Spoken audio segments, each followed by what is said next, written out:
So here we're going to take a look at what we call the levels of organization in biology. It's really important to understand the levels of organization because each level builds on the previous level. So let's go ahead and take a look at this chart here, and this might help you understand how all these concepts relate together. So the smallest unit of life, the smallest unit that's considered living, is a cell. Cells are going to come together to form tissues. Tissues come together to form organs.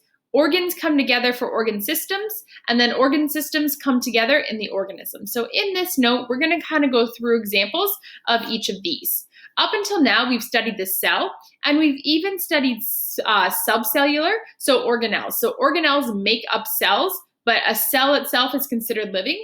If you take a look here, organelles are made up of atoms, which make up molecules. This is actually what we studied in chemistry. So you can see how chemistry relates to biology, which relates to the human body. So let's take a look at some of this terminology. Let's start with the cell. And the cell is simply the smallest unit of life. We've looked at different types of cells. We've looked at the prokaryotic and the eukaryotic cells. We've looked at plant cells and animal cells, so two different types of eukaryotic cells. So cells we've looked at so far. Let's take a look at the terms we're going to introduce today, tissues and organs. So tissues are similar cells that work together. So we now know that cells can specialize. That means that they have special characteristics that make them better at things. So similar cells will work together in a tissue. And then an organ is a group of tissues that's going to perform a specific function. All right, so let's start by talking about tissues. So tissues, we're actually going to be looking at 4 different types of tissues. So in your body, your entire body is actually made up of 4 different types of tissues. We call those connective tissue, muscle tissue, epithelial tissue, and nervous tissue. So if you think about it, your body's pretty adaptive. There's lots of stuff your body does. So that means that each of these 4 tissues make up your entire body. It means that they have to be good at multiple things. So let's take a look at connective tissue first. Connective tissue is what helps to make up your bone, your cartilage, and your blood. So all your bones, all your cartilage, all your blood is made up of all connective tissue. What it does is it helps to protect your organs and provide support. Epithelial tissue, when you say epithelia, I want you to think about skin. So epithelial tissue helps to protect, absorb, filter, and secrete. So anything in your body is really surrounded by epithelial tissue. Nervous tissue helps to make up your nervous system. Nervous tissue helps with communication, and nervous tissue is found in your brain, your spinal cord, and your nerves. And then muscle tissue helps with movement. There's 3 different types of muscle tissue we're going to look at today. That's muscular, smooth, and cardiac tissue. They each look a little bit different because they do different things in your body. So let's take a closer look at connective tissue. So this is what connective tissue would look like underneath the microscope. So again, this is that connective tissue that's going to make up your blood, your bones, your cartilage. Now we're going to take a look at our epithelial tissue. I'm going to move myself down here. Your epithelial tissue, you can see, almost looks like a layer of skin because that's what it is. So if you can see, it's way less spread out than connective tissue is. It's very tightly packed together, and it's very tightly packed together because here you want to make sure that you are protecting and not letting anything in that you don't want inside your body. Now we're going to take a look at muscular tissue, and here you can actually see our 3 different types of muscular tissue. So one of them is smooth muscle, one of them is cardiac muscle, and then the other one is considered to be striated muscle. So smooth muscle actually surrounds your organs. So smooth muscle is for those organs that don't really need to move as much. So your heart, your lungs, they all have smooth muscle around them. Your striated muscle, which is here, right? So smooth muscle, striated muscle. Your striated muscle, you can see they're almost stripe-like. These are more your muscles that you actually use when you work out. So your legs, your arms, anything that involves a lot of movement or really has big tensing. Like if you go and like flex here, your bicep, you can actually feel it clenching. That's because striated muscle is nice and long and will contract to allow that muscle to flex. And then your last type of tissue is called cardiac tissue, and this is the tissue that actually surrounds your heart. So smooth tissue makes up other organs, but this is really specific to in your heart, which still has to move, but has different movement than, let's say, your muscles would. This last type of tissue here is your nervous tissue. So if you go on to study grade 12 biology, we're going to look very specific at nerves, and you're going to see that nerves have this we call this a dendrite. It's got this almost star-like structure. Notice here that it almost looks like it has arms coming out in really long areas. Well, remember that nervous tissue is responsible for communication. So these arms reach really far across your body, and it's what helps your brain to communicate with everything, even including your fingertips. So think about that. Your brain is sending electricity to your fingertips to tell them what to do. That's a really long way to go. So nervous tissue tends to be really long and really thin. That allows those signals to travel further all throughout your body. Now let's take a look at organ systems. So just a reminder that organs are a connection of a collection of tissues. So now that we know what the 4 tissues are, we're going to see how these 4 tissues can come together and how they can form different organ systems. So our first one that we're really not going to talk about in this class in too much detail, this is going to be the only time I mention now, is the integumentary system. What that means essentially is like your skin. So your skin, your hair, the outside of your body, that's an organ system. It's actually your largest organ is your skin, and that's made up of a lot of epithelial, some connective tissues.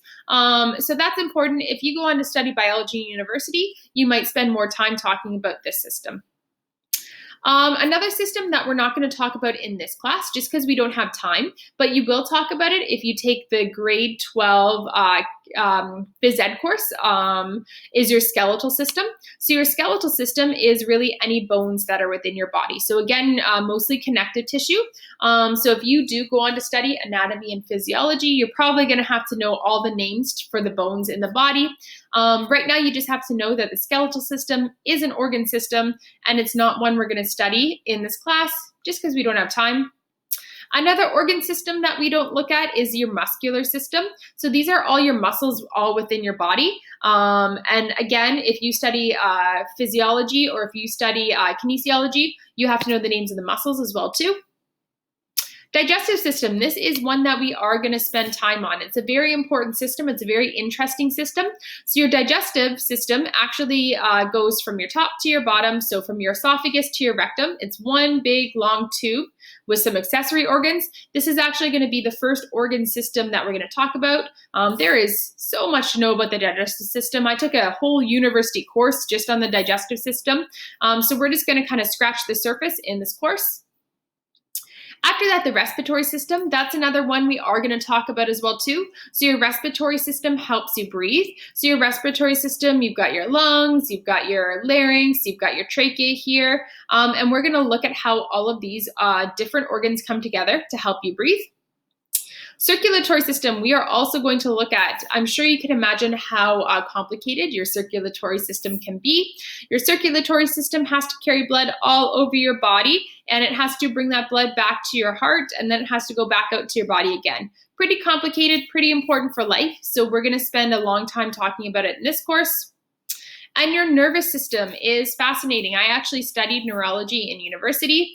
You can see here that nerves go all over your body, and it's really interesting to me seeing how an electrical signal can be responsible for causing your heart to beat, for causing you to think what you're thinking, feel what you're feeling. So the nervous system is actually very complicated. Neuroscience is fascinating. It's unfortunately a little too complicated for grade 10. You're going to look a little bit at the nervous system in grade 12 if you take grade 12 biology, and then I highly recommend studying university. Fascinating stuff.